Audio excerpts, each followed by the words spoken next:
मध्य प्रदेश के ग्वालियर जिले में अचानक अप्रैल 2018 में 4 अप्रैल को अचानक से सुबह सुबह एक ऐसा हड़कंप मचता है और काफी शोर होता है।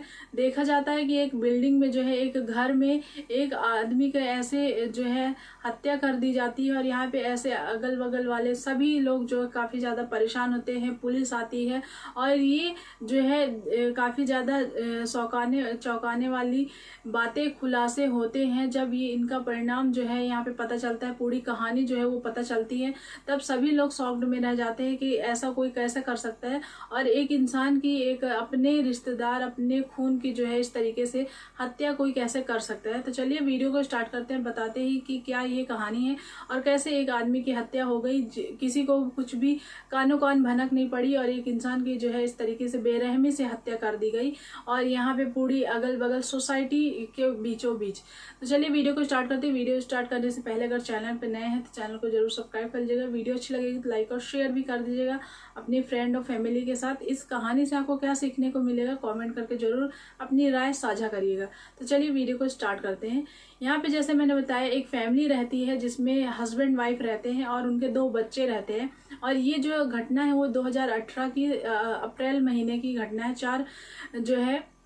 4 अप्रैल की घटना है। पर उससे पहले की कहानी जो है वो एक रीमा नाम की औरत रहती है और उनके जो पति हैं वो संजय रहते हैं और ये दोनों ही अच्छे जो है, इनकी कमाई अच्छी रहती है। ये इनके 2 बच्चे रहते हैं, जो कि एक 6 साल का रहता है और जो एक 8 साल का रहता है और दोनों ही इनके लड़के रहते हैं और इनकी जिंदगी जो है काफी अच्छी चलती है। एक इनका आलीशान बंगला बना रहता है और इस तरीके से जो है इनकी जिंदगी चलती है और यहाँ पे काफी प्यार भी रहता है पति पत्नी में। पर पति जो है वो दूसरे शहर जाके कमाता था और अच्छी जो है तनख्वाह, अच्छा कमाई करता था, अच्छी तनख्वाह अपनी पत्नी को भेजता था और बच्चों को भी अच्छी परवरिश देता था, काफी केयर करता था अपनी पत्नी का भी। पर दूर जरूर रहता था उन लोगों के साथ। छुट्टियों में जो है हफ्ते 10 दिन के लिए जरूर आता था, पर छुट्टी जो है उसको कम ही मिलती थी। इस तरीके से इनकी जिंदगी बीतती है और यहाँ पे जो है अचानक से एक दिन जो है कुछ ही दूर में यहाँ पे शिफ्ट हो जाते हैं। उनके जो रीमा रहती है उसके फूफा के जो है लड़के यहाँ पे शिफ्ट हो जाते हैं, कुछ ही दूर में रहते हैं और यहाँ पे जो है आना जाना रहता है। ये रहता है कि बुआ के जो है वो लड़का है तो आना जाना इनका बना रहता है। ये बात जो है वो संजय को पता रहती है कि जो है ये रीमा का जो बुआ का लड़का है वो आता है। तो इस तरीके से आना जाना लगा रहता है और यहाँ पे जब उनके बच्चे जो हैं वो अक्सर कभी कोचिंग रहते थे, कभी स्कूल में रहते थे और इस तरीके से यहाँ पे घर से बाहर ही रहते थे और संजय जो है वो भी जो है वो दूर ही रहता था, वो तो कमाने ही गया था। तो यहाँ पे सिर्फ उसकी पत्नी रीमा रहती थी घर में और कभी कभी जो है उनके बुआ का लड़का आता था जिसका नाम रमेश रहते हैं और रमेश कभी कभी आता था बीच बीच में मिलने और धीरे धीरे जो है वो और ये सिलसिला जो है वो चलने लगा और धीरे धीरे जो है यहाँ पे रमेश और रीमा के बीच संबंध बनने लगे। ये दोनों जो है एक करीब आ गए थे, एक प्रेम में पड़ चुके थे, ये सोचते हुए कि हम जो है एक सगे रिश्तेदार है, सगे बुआ के, सगे मामा के जो है लड़के हैं लड़की हैं। ये दोनों ही जो है रिश्ते को भूल चुके थे और अपने संबंध जो है बनाना चालू कर दिए थे और ये सिलसिला जो है वो चलता रहा। यहाँ पे जब 2 से 3 महीने बीत गए तब यहाँ पे संजय आता है छुट्टियों के 15 दिन के लिए।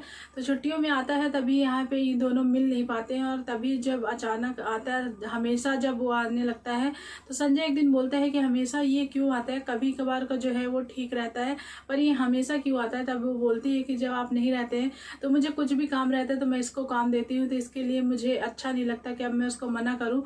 तो वो आता रहता है। इस तरीके से जो है यहाँ पे ये दोनों मिल नहीं पाते हैं अच्छे तरीके से, जो है वो अब नहीं मिल पाते हैं।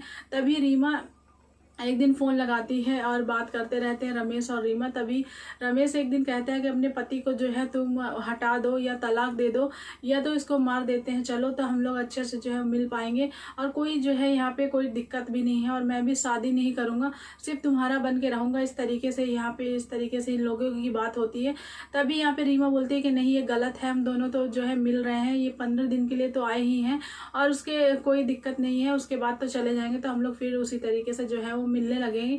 तभी यहाँ पे इस तरीके से इन लोगों की बातें होती है। दूसरे दिन जब फिर आता है तो यहाँ पे उन लोग दोनों जो है वो संजय की वजह से नहीं मिल पाते हैं। तब ये दोनों को, रीमा को जो है वो काफ़ी ज़्यादा गुस्सा आता है और ये सोचती है कि जो रमेश ने कहा वो सही है, क्यों ना मैं इसको रास्ते से हटा दूं और हम दोनों अच्छे तरीके से मिल पाएंगे और लाइफ टाइम का जो ये झंझट है वो दूर हो पाएगा। इस तरीके से इन दोनों जो है वो प्लानिंग करते हैं और रमेश बोलता है कि तुम जो है किसी भी कारणवश आज मुझे रोक लेना और आज रात जब मैं रुका रहूँगा। तो यहाँ पे रीमा जो है वो रमेश को रोक लेती है और इस तरीके से यहाँ पे ये दोनों जो है वो प्लानिंग करते हैं। बराबर इनकी जो है यहाँ पे कॉलिंग होती रहती है और यहाँ पे जब कॉलिंग होती रहती है तभी यहाँ पे ये जो सारी चीज़ें ये रमेश की प्लानिंग की हुई थी और इस तरीके से यहाँ पे ऐसा ही इन्होंने सब प्लान किया हुआ था। और संजय जब सो जाता है तो 2 से 2:30 बजे के करीब ये दोनों जो है वो संजय के कमरे में जाते हैं। संजय जो है वो बाहर वाले कमरे में सोता रहता है। तभी छत में एक रूम रहता है जिसमें रमेश रुका रहता है। तो रमेश आता है नीचे और रीमा को कॉल करता है।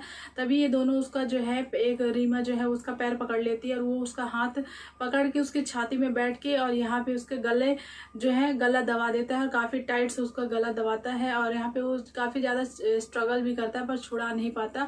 और इसमें भी रीमा को जो है लगता है कि कहीं ये जिंदा ना हो जाए, तो यहाँ पे अपने किचन से नाइफ लाती है, चाकू लाती है और उसको जो है वो मार देती है। गले में काफ़ी बार वार करती है और वहाँ पे उसके काफ़ी ब्लड भी निकलता है। इस तरीके से इन्होंने ऐसा क्राइम किया। उसके बाद ये दोनों जो है दूसरे कमरे में गए और फिजिकल जो है हुए। उसके बाद ये सोचते हैं, ये बोलते हैं कि हम लोग जो है सुबह जो है थोड़ा सा तमाशा करेंगे और यहाँ पे तुम जो है वो पूरे रिश्तेदारों को बोलना कि संजय का किसी ने कत्ल कर दिया, पता नहीं कौन था, और हम लोग तो जो है यहाँ पे सो ही रहते। इस तरीके से जो है ऐसा तुम ड्रामा करना और मैं रोने की काफ़ी ज़्यादा एक्टिंग करूँगी इस तरीके से। और यहाँ पे इनके जो दोनों बच्चे थे वो चले गए थे मामा के यहाँ। जो है छुट्टियों में अक्सर जो है यहाँ पे मामा के हर कोई जाता रहता है, तो यहाँ पे वो अपने नानी के घर गए थे और नानी के घर ये जो है छुट्टियाँ दोनों बच्चों को ये रीमा जो है वो भेज देती है और इस तरीके से क्राइम जो है वो प्लान करती है। इस तरीके से क्राइम करने का पूरा प्लान करती है। और जैसे ही 5-6 बज जाते हैं तो रीमा जो है वो काफ़ी ज़ोर ज़ोर से रोने लगती है। तभी रमेश भी आता है और यहाँ पे एक्टिंग करता है। अगल बगल जितने भी लोग रहते हैं सबको इकट्ठा करता है और बोलता है पता नहीं किसने इस तरीके से बेरहमी से हत्या कर दी। और फिर फौरन जो है वो पुलिस आती है। इस बात का खुलासा खुद रीमा करती है। जब पुलिस यहाँ पे छानबीन करती है तो यहाँ पे उनको ज़्यादा कुछ ऐसा समझ में नहीं आता है। यहाँ पे जब सीसीटीवी कैमरा देखते हैं, पर यहाँ पे क्राइम करने से पहले हर कोई ये सोचता है कि हम बच पाएंगे, तो ऐसा नहीं होता है। यहाँ पे सीसीटीवी कैमरा जो है वो जब पुलिस देखती है तो यहाँ पे ऐसा दिखता है कि कोई भी ऐसा व्यक्ति जो है अंदर की तरफ घर के अंदर नहीं गया है। एक दिन पहले जो है कोई नहीं गया था, सिर्फ रमेश जो है वो आया था और उसके बाद कोई नहीं आया, कोई नहीं गया। यहाँ पे शंका होती है, पर यहाँ पे डायरेक्ट जो है उसके पत्नी को, रीमा को नहीं बोल सकते थे पुलिस वाले, पर यहाँ पे पूछताछ जरूर होती है, पर रीमा जो है वो साफ मना कर देती है। तभी उसके कॉल डिटेल्स को देखा जाता है, तो यहाँ पे छानबीन होती है। तब देखा जाता है कि रमेश से काफ़ी ज़्यादा बातें होती है। तभी रीमा जो है वो कहती है कि ये जो है मेरा मौसी का बुआ का लड़का है और ये नज़दीक में रहता है, तो मुझे कुछ ना कुछ काम पड़ता रहता है, इसके लिए मैं इसको बुलाती रहती हूँ। तो यहाँ पे जब उससे सख्ती से पूछताछ की जाती है और बोलते हैं कि जिस दिन कत्ल हुआ है उस दिन भी आपने जो है यहाँ पे 1 बजे, 12 बजे, 2 बजे, 3 बजे ऐसे आपने जो है फ़ोन किए हैं। तो ये जो है किस लिए रात को आपने किस लिए फ़ोन किया और क्यों ऐसी वारदातें हुई और ऐसा सारी चीज़ें इस तरीके से जानकारी उसके काफ़ी सख्ती से पूछा गया। तब जाके कहीं उसने जो है खुलासा किया इस तरीके से कि हम प्रेम में पड़े हुए थे और इस तरीके से क्राइम को अंजाम दिए। अपने पति को, इतने अच्छे जो है पति को मरवा दिया सिर्फ अपनी हवस के लिए, अपनी जो है निजी ज़रूरतों के लिए। इस तरीके से अपने पति को मौत के घाट उड़ा दिया और यहाँ पे ये भी नहीं देखा कि 2 बच्चे हैं उनका क्या होगा और वो उनकी परवरिश आगे कौन करेगा, क्या होगा। पर उसने ये तो सोचा था कि हम क्राइम करेंगे, किसी को कुछ नहीं पता चलेगा, पर उसने जो है चूक गई कि सीसीटीवी कैमरा जो है वो लगा हुआ है और पुलिस उससे कहीं ना कहीं तो पता लगा ही लेगी। पर क्राइम करने वाला कितना भी शातिर क्यों ना हो, कहीं ना कहीं से तो पुलिस वाले को पता चल ही जाता है कि किसने क्राइम किया है। और वो जो है टाइम जरूर लगता है, पर वो उसको जो है वो सज़ा मिलती ही है। तो इस तरीके से आप इस कहानी में क्या अपनी राय देंगे कमेंट करके जरूर बताइएगा। मिलेंगे कल के एक नई कहानी के साथ, तब तक के लिए bye bye, thanks for watching, thank you.